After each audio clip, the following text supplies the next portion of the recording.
So we are back and ready to address the bevy of insults, clowning and flack that this new premium game has gotten so far. We're talking about Forspoken. And I remember last year, after seeing those admittedly tantalizing trailers and short previews, I was convinced that this game was going to be revolutionary. I know, right? We were so hyped for this game. A beautiful female protagonist from our time, somehow transported to a world of magic and dragons, fitted in the latest and most efficient Air Jordans to ever be created. Mwah. Whatever could go wrong? Well, apparently a lot. We know it's probably too early to call, but it's safe to say that Forspoken will most likely be one of the biggest game disappointments of the year, and for a number of reasons. Now we can give a pass for some things since this was Luminous Productions' debut game, but we can't ignore the obvious, the graphics. Considering that the game would be developed using both the Unreal 5 engine and the Luminous engine, a special game engine used by Square Enix, we thought we were gonna get some really outstanding graphics. But wow! Take a look at this! What a far cry from the quality that Square Enix is known to create. The world and environment, lame. I mean, look at this. Not at all diverse or compelling. No real variety areas. If you're indoors, you just move from corridors to big halls. And if you're outside, it's just this monotone, bland environment which feels so lifeless and repetitive.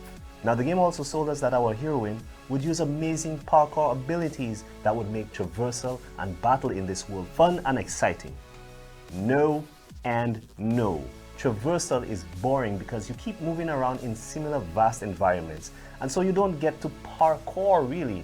And I mean, the point of parkour is to jump around obstacles and use them to do cool stuff while you move through the environment. The areas are just too big, so you just hop around a lot, and it's only fun for the first few minutes. Gameplay isn't fun either because the design team also missed a big opportunity to utilize cool parkour maneuvers while you fight. You once again just hop on or between enemies and use a pea shooter attack most of the time that has no variety in animation. It also feels so repetitive and boring. There are plenty of skills you can obtain, but again, the graphics make these special effects look less special and lackluster.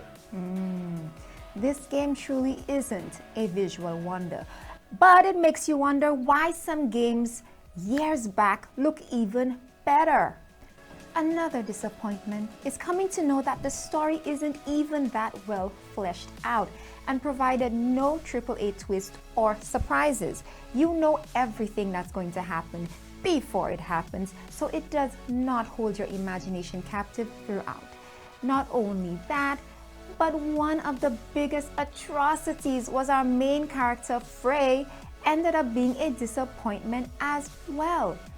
We understand that she was a city kid from the streets who got whisked to a new land. We've watched the isekais. Of course, there's culture shock. But man, her interactions and dialogue can only be summed up as cringeworthy. Did I just do that? Well, definitely with my assistance. I did not just do that. We did.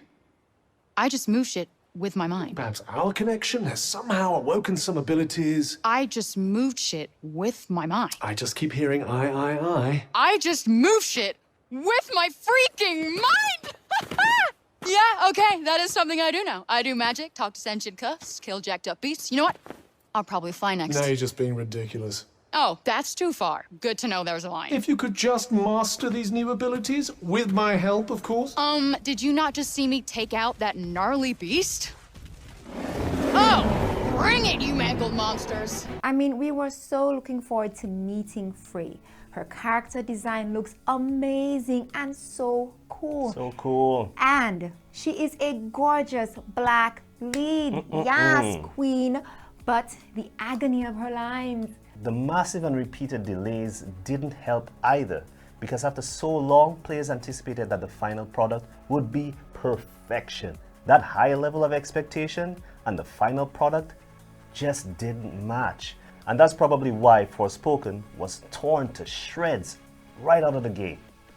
We expect that Forspoken will eventually be forgotten and is fated to wither away in the waste bin of regret and tears. Now, I will not lie, I was really looking forward to this game. It looked hecka cool, open world, female lead. Yes, yes, yes, check all the boxes. Right. But as usual, with the ads, they show you just the hot gameplay and all the good stuff. And now when you buy the game, you just get the regrets. The regrets. I mean, I thought way back in the day, we just used to get fooled by movie previews. We get this in video games all of the time, and unfortunately, Forspoken just forgot about how to do the game. This is a terrible disappointment, and I cringed thinking about, you know, it was Luminous Productions' first and debut game, and with it meeting such poor reviews, I think that it's going to be, they're going to have to pull a mighty effort in trying to get another game going off again. Very, very mighty effort. Not to say that the game isn't salvageable, because No Man's Sky was kind of no man's land. Nobody wanted to touch that game. And they did a lot of patchwork and fixed it up. And now it's worth taking a look at. Only patches. No, but my problem is they're going to need more than patches in order to fix this thing. Some free DLC. For the price of that game, you better give me some free DLCs with some hot, yummy content. The gameplay has to content. be totally revised. The gameplay really needs a overhaul. The moves that your character is provided doesn't have to feel so lazy and bland. And everything about this game isn't seasoned. It ain't got no seasoning, guys. Watered down chicken. Parsley and lemon. No, that tastes like, you know, hot dog water. It wasn't all terrible. It wasn't all terrible. I think had they just stayed in studio and kept working on it, it would have been a lot better. Releasing it now, yes, COVID happened. Yes, delays happened. But you know what? Delays, I'm valuing delays now when games like this with so much potential come out so whack. Put that bun back in the oven, let it cook, and then give me that splendiferous 10-tiered cake. But how long would it need to be in the oven for? This was baking for... worth it. This was baking for like 2 years. It's worth it. Wow. The new Link Zelda, Hey. 6 years to get Tears of the Kingdom. All right. Some things are just worth waiting for. And if it's really, really good, like Forspoken could have been really, Oh really yeah, good. it could have been. It would have been worth the wait. And then we would have been like 2 years, that was nothing for this awesome game. So. Yeah, but there are too many glaring issues. But I mean, that's just our take on it. You never know. There are some guys out there who might love it, who might think we're being a little too harsh. So let us know. Let us know down in the comments. What are these liars? What do you guys think? What's your honest opinion of Forspoken? Have you played it? Did you play? Did you buy it and immediately just wanted to like trash your computer? You let us know. I was tempted to pre-order it. I was so going to pre-order it, and for some reason, I was pre-ordering some other games, and I was like, you know what? Just give Forspoken, you know, some time. I'll get it. I'm so glad that I didn't. I'm sorry about you other guys who pre-ordered that junk. Yeah. I'm sorry. Yeah, that's the face of a sorry man. Ouch. Maybe he might feel more sorry as we go to our breaks.